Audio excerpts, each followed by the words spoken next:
Donc, la nouveauté, enfin nouveauté relative, c'était en 2015, c'était entre 2015 et 2018. Hein. On a eu la nouvelle notion d'épitope splitting. Qu'est-ce que ça veut dire épitope splitting? Ça veut dire c'est un épitope qui s'étale. Je vais vous raconter cette histoire qui est très intéressante. Je vous ai dit que c'était la partie N-terminale du récepteur à la phospholipase A2 qui était la cible de ces anticorps. Cette partie est constituée de plusieurs protéines, plusieurs épitopes. Donc, le test finalement anticorps, antiphospholipase, antirécepteur à phospholipase A2, il reconnaissait en fait l'anticorps, comment vous dire, l'anticorps en groupe de toute cette partie N-terminale. Les chercheurs ont découvert que cette partie N-terminale était formée de plusieurs épitopes. Donc, ces anticorps, en fait, quand ils ont pris un groupe de personnes ayant la GEM, ils ont trouvé que toutes ces personnes, sans exception, avaient des anticorps entre le 6R. Alors, le 6R, c'est la région riche en cystéine. Tout le monde avait cet anticorps. Et par la suite, lorsqu'ils sont partis de plus en plus en détail, ils ont trouvé qu'il y avait un pourcentage de ces malades qui avaient à la fois l'anticorps dirigé contre l'épitope 6R, mais aussi contre des épitopes, des domaines, lectine de type S, c'est le CTLD1 et le CTLD7. Donc, il y avait 100% de malades présentant des anticorps dirigés contre l'épitope 6R, 45% développaient des anticorps en plus de 6R, de CTLD1, et l'autre partie développait des anticorps anti-6R et CTLD7, voire les trois. Donc, ils ont compris que finalement, les patients, au départ, le premier épisode de la GEM, ces patients-là, jeunes, avec un syndrome néphrotique, présentaient tous uniquement l'anticorps contre la partie 6R, riche en cystéine. Et ce qui expliquait que la pathologie était moins grave, qu'il y avait un grand taux de rémission spontanée. En fait, c'est cette partie-là où, au traitement, on fait un traitement de 6 mois avec IEC ARA2 et on attend une rémission spontanée. Vous voyez? Mais avec le temps, ces patients vont aller développer des anticorps contre des épitopes adjacents. C'est ce qu'on appelle l'épitope splitting. Ça veut dire que ça va s'étaler, que les anticorps vont non simplement reconnaître le 6R avec l'évolution, avec d'autres immunisations, avec le temps aussi, on va développer des anticorps anti-CDLD1 et des anticorps anti-CTLD7. Donc, la maladie va devenir de plus en plus sévère. Et c'est cette maladie où il n'y a pas de rémission spontanée. Donc, vous imaginez, si on arrive à détecter exactement l'épitope en cause, on pourrait faire la part des choses entre ces patients chez lesquels on peut attendre 6 mois avec un traitement IEC-ARA2 et on espère un grand taux de rémission spontanée, et entre les patients où il faut certainement pas attendre, qui ont un grand risque de maladie sévère, ceux qui ont des anticorps plus dirigés contre les autres épitopes, cela, faut pas attendre, il faut tout de suite passer vers le traitement, vers le protocole de Ponticini, voire plus. Hein.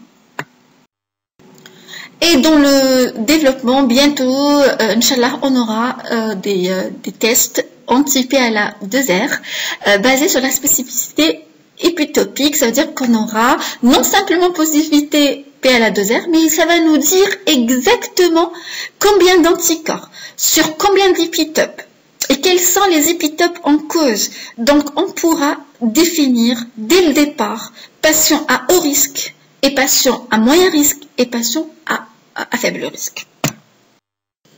Donc, c'est ça la grande nouveauté. Alors, avec les années, je vous ai dit que les anticorps anti-PLA2R, entre le récepteur de phospholipase A2, représentaient 70%, sont présents dans 70% des glomérulonéphrites extramembraneuses. Donc, il reste quand même 30% où il faut déterminer d'autres antigènes. Et l'antigène qui est qui est découvert en fait, qui est plus ou moins récemment découvert, c'est la thrombospondine type 1 domaine 7A.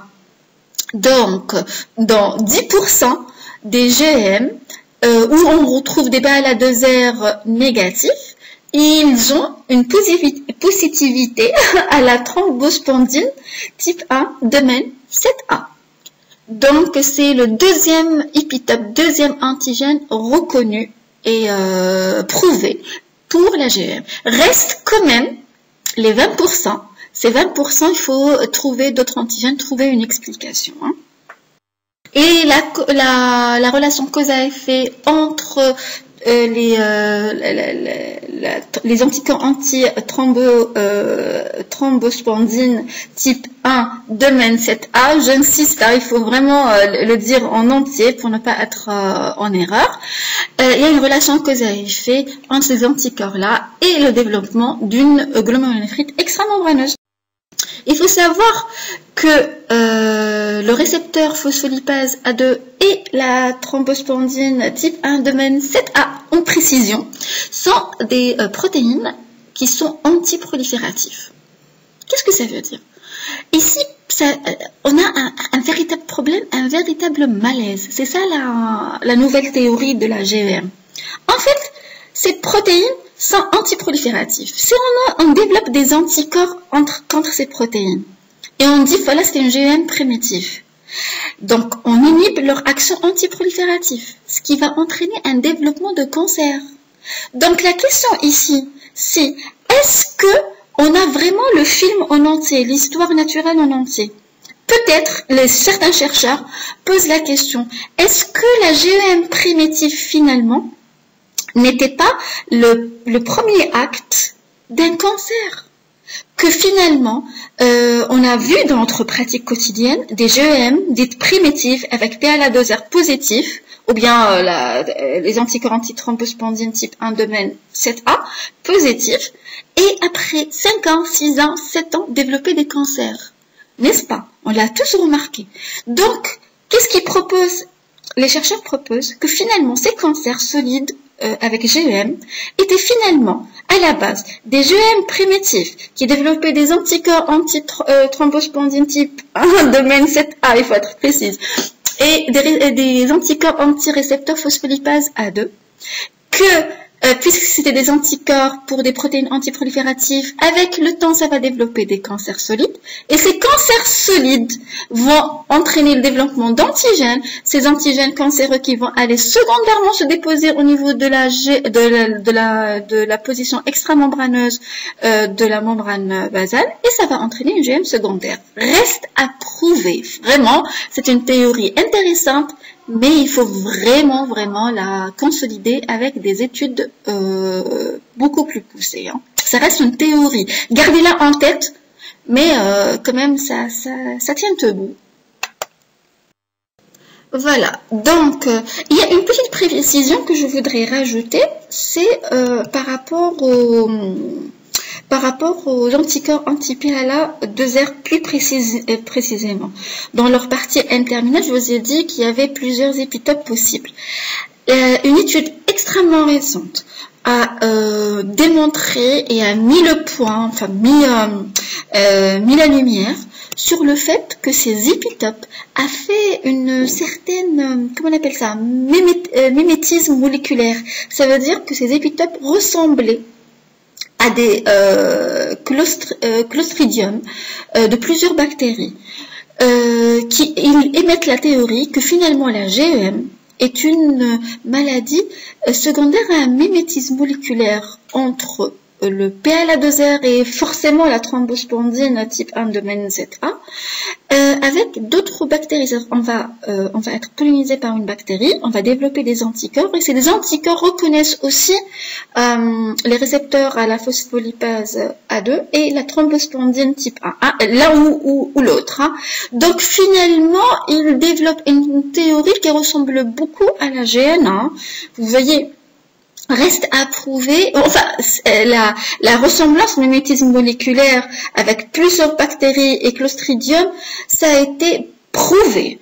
reste à, c'est-à-dire il faut vraiment faire une expérience au laboratoire et déterminer cause à effet entre bactéries, développement d'anticorps, passage d'une immunisation par rapport à une bactérie et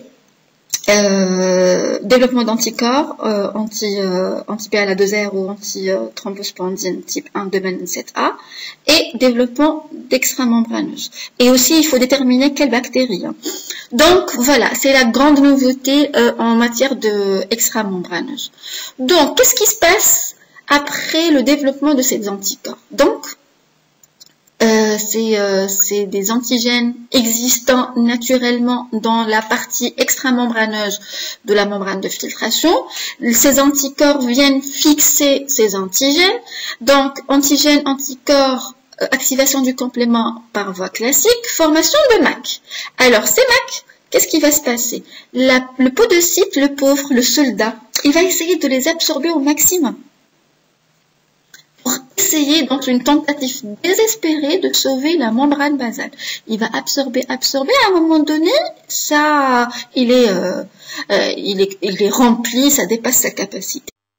Ça va passer dans les urines.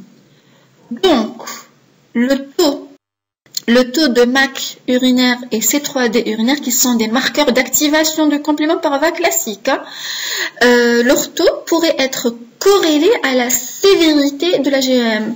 Donc, on a d'abord le titre, le taux de PLA2R, le taux de la thrombospondine type 1 de 27A, et la nature de l'épitope contre lequel est dirigé les anticorps anti-PLA2R, et le taux de MAC urinaire et C3D urinaire. Tout ça sont des facteurs qui sont corrélés à la sévérité de la GEM. D'accord? Donc, ce MAC va aller non simplement détruire la membrane basale, parce que c'est sa fonction, c'est le produit, c'est la résultante de l'activation du complément par voie classique avec le système d'attaque membranaire, c'est le MAC. Ça va dégrader la membrane basale et ça va déformer le diaphragme de fente, ce qui va entraîner une protéinurie en premier lieu. Puis, ce MAC, en détruisant la membrane basale va essayer de cicatriser, donc elle va produire des enzymes pour cicatriser, ce qui va entraîner une accumulation de la matrice extracellulaire. Cette accumulation de la matrice cellulaire, c'est elle qui va donner les lésions qu'on voit en microscopie optique et microscopie électronique aussi. Voilà, c'est comme ça, c'est l'histoire naturelle.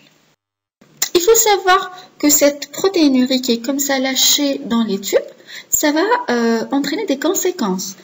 Cette protéinurie va être absorbée par les cellules tubulaires, ils vont essayer d'absorber, ça va être des vacuoles à l'intérieur des cellules podocytaires, et ces cellules podocytaires comme ça qui accumulent la protéinurie